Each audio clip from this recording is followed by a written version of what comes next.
guys! Welcome back to my channel. It's me, Sophie, and I'm super excited to do this book review for you guys today. And I actually have... Now you can actually see my two bookshelves because I made the camera from like this to this, so now you can see my bookshelves. So I hope it looks good. But anyways, if you clicked on this video because you watched my first book review of The School for Good and Evil Book 1, or maybe you just wanted to watch something else. But anyways, I'm so excited to do this book review for you guys today. And as you saw from the title, our book for today is The School for Good and Evil Book 2, A World Without Princess. And this is a really good book. It's book 2, the sequel from School for Good and Evil Book 1. My book 1 is actually here. Like that one. The one on top of the Lori Ingalls. That one. Okay, but yeah, here it is. It's the School for Good and Evil Book 2, World Without Princess. And let me just say, this book is definitely unlike the first. It's, for me, in my opinion, it's like a you know, it's like, it's not good, but it's not bad either. But before I give my opinions and some parts of the story, I'll read the back first. In the epic sequel to the New York Times best-selling novel, The School for Good and Evil, Sophie and Agatha are home, living out their ever after. But life isn't quite the fairy tale they expected.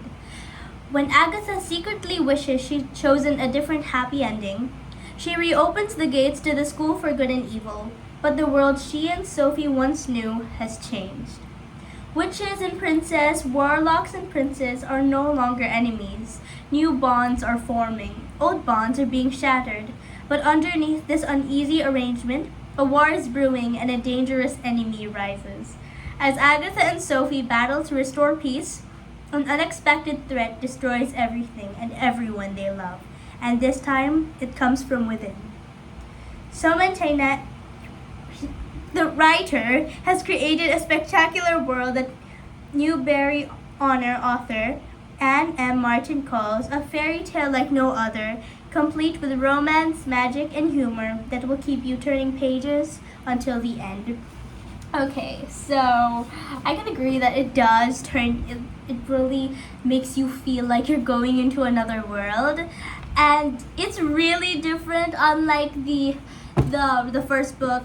I won't say that it's good. I won't say it's my personal favorite, book 2, but I won't say it's bad either, you know? But anyway, so this story is, let me tell you, super different than the first because Agatha actually secretly wishes for Tedros. Yeah, you know, princesses always do. They secretly wish for their prince. So basically, Agatha and Sophie are back in Gavaldon, and then, you know, they seemed happy, living out their happily ever after together. But Agatha secretly wishes for her a happy ending with someone else, which is Tedros. And this is the part where, so Agatha secretly wishes for Tedros, and then Sophie was suddenly like captured, I guess you could say, and then they were suddenly led to the School for Good and Evil.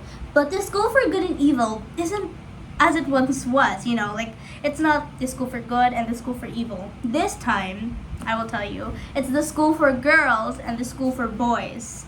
So that's what happened when Agatha and Sophie left. Since their stories were already rewritten, even though they haven't graduated, their stories began changing the world of fairy tales, basically. So I'm gonna try not to spoil as much, but basically now when they believe a world without princes, now that a princess and a witch are friends, because book 1, yeah, obviously you guys already know, I think. You guys already know that what happened in book 1 if you're watching this. But anyways, so it's really different. So now a princess and a witch friend. So now the whole fairy tale world believes that A World Without Princess is better, you know? So now the whole fairy tale world has read the story of Sophie and Agatha. And like, so now there's war, yeah, I guess war between the school for good and the school for boys and the school for girls. So it's a really good book. I enjoyed it a lot. I there's definitely romance, definitely more romance than the first one. So I can agree. Like I would have to say though that book one, Sophie, has better lines, and it just feels different, you know. Maybe because like Agatha really wants Tedros, but Sophie is trying to stop Agatha from going to Tedros. That's like how the story is going. But in book one, their survival way is from getting out of the school for good and evil. But this one's just a bit different. The ending is really good, and I'm so excited to read book 3 because the ending just says everything. Yeah. But I will say I will have to rate this book a 4.5 stars just because there's a bit more romance than the first one, and Sophie doesn't have the best lines. Although, I mean, this book is great. I love it. Like the plot and like the adventure stuff, and like how Agatha's the princess and Sophie's the witch. But I think it's just there's something in the first book.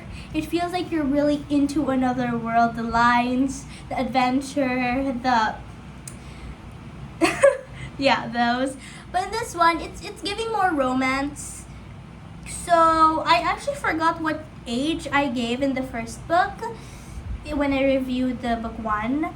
But I will have to say 12 and above. 12 and above, I guess. I can the same age rating, I guess, I gave the first book. But yeah, I do appreciate the first book more than this one. That's what I have to say.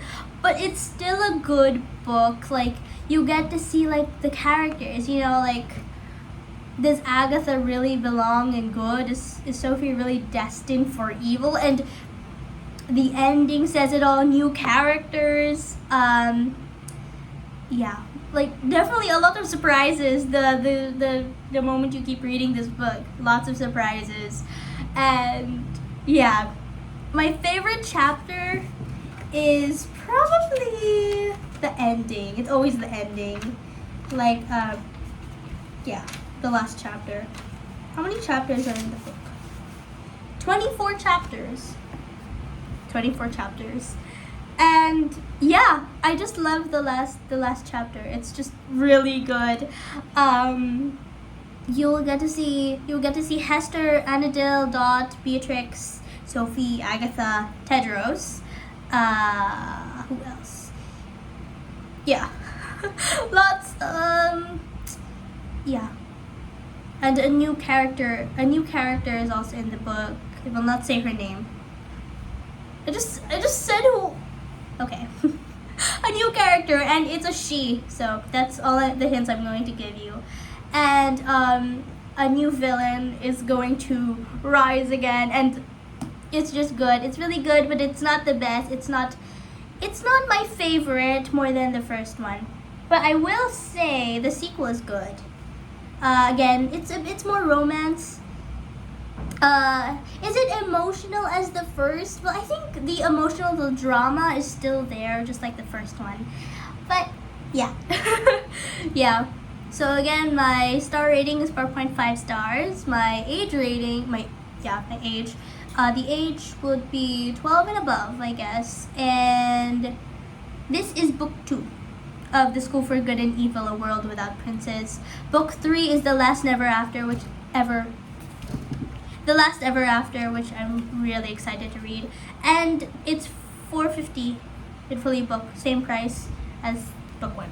I really cannot pronounce his name, but there. Yeah. So guys, read The School for Good and Evil sequel, A World Without Princess, and let's see what you guys think about it. So that's all I have to say.